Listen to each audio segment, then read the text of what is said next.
अब तपाईहरुले चाहिँ आफ्नो नेशनल आईडी को नम्बर कसरी चेक गर्ने र त्यसपछि चाहिँ म तपाईहरुलाई अर्को पनि जानकारी दिन्छु र त्यो चाहिँ के हो भने तपाईहरुले चाहिँ आफ्नो नेशनल आईडी को कार्ड स्ट्याटस चाहिँ कसरी हेर्ने तपाईहरुको नेशनल आईडी चाहिँ बन्यो या बनिएन या त त्यसको अवस्था कस्तो छ त्यो पनि कसरी चेक गर्ने भन्ने जानकारी दिन्छु र पहिलो नम्बरमा चाहिँ अब तपाईहरुलाई म जानकारी दिदैछु कि तपाईहरुले चाहिँ आफ्नो नेशनल आईडी को नम्बर चाहिँ कसरी हेर्न सक्नुहुन्छ त्यसको लागि यहाँनिर सुरुमै देख्न सक्नुहुन्छ तपाईहरुले यहाँनिर देखिराख्नु भएको छ find your national ID card number यो लेखेर तपाईहरुले सर्च गर्नु होला यसरी सर्च गरिसकिसकेपछि अब देख्न सक्नुहुन्छ यहाँ सुरुमै छ find your national ID number भनेको department of national ID and civil registration भनेको छ है यसमा क्लिक गर्नु होला र यसमा क्लिक गरिसकिसकेपछि एकदम सजिलो छ यहाँ तपाईहरुले चाहिँ आफ्नो फुल नेम दिनु होला जस्तै कि म एक्जाम्पलको लागि मैले समर लेखे र लिम्बु लेखे है त त्यसपछि तपाईहरुले चाहिँ अब आफ्नो डेट अफ बर्थ दिनु होला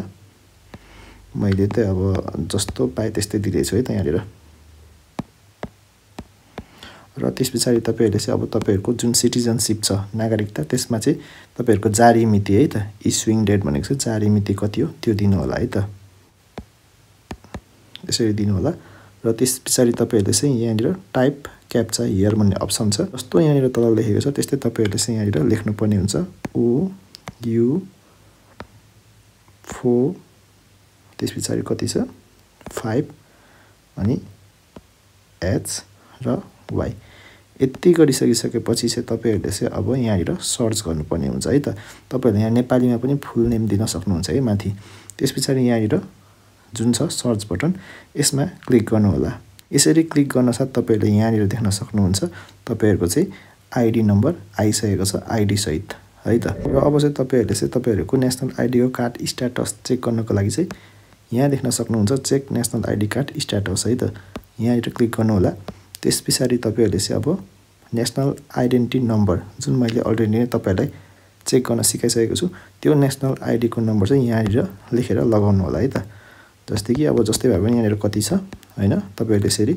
क्लिक गरेर लगाउनु पर्ने हुन्छ यो फेरि क्याप्चा तपाईले यहाँ जे छ लेखेको त्यही तपाईहरुले चाहिँ यसरी टाइप गर्नुपर्ने हुन्छ अब एम क्यू है त त्यसपछि तपाईहरुले चाहिँ यहाँनिर सर्च गर्नुपर्ने हुन्छ तपाईहरुले यहाँनिर सर्च गरिसकिसकेपछि थाहा पाउनुहुन्छ कि तपाईहरुको चाहिँ नेशनल आईडी कार्डको चाहिँ स्ट्याटस कस्तो छ भनेर त्यहाँनिर दिइसकेको हुन्छ तपाईहरुको मोबाइलमा मेसेज आएको छ या छैन तपाईहरुको बाडामा चाहिँ तपाईहरुको आईडी कार्ड गयो गएन भनेर चाहिँ तपाईले थाहा पाउन सक्नुहुन्छ त्यहाँनिर चाहिँ इन्फर्मेसन तपाईहरुले चाहिँ हेर्नुपर्ने हुन्छ है त त्यहाँ लेखिदिएको हुन्छ यो तरिकाले चाहिँ अब तपाईलाई सजिलोसँग नेशनल आईडी को तपाईहरुको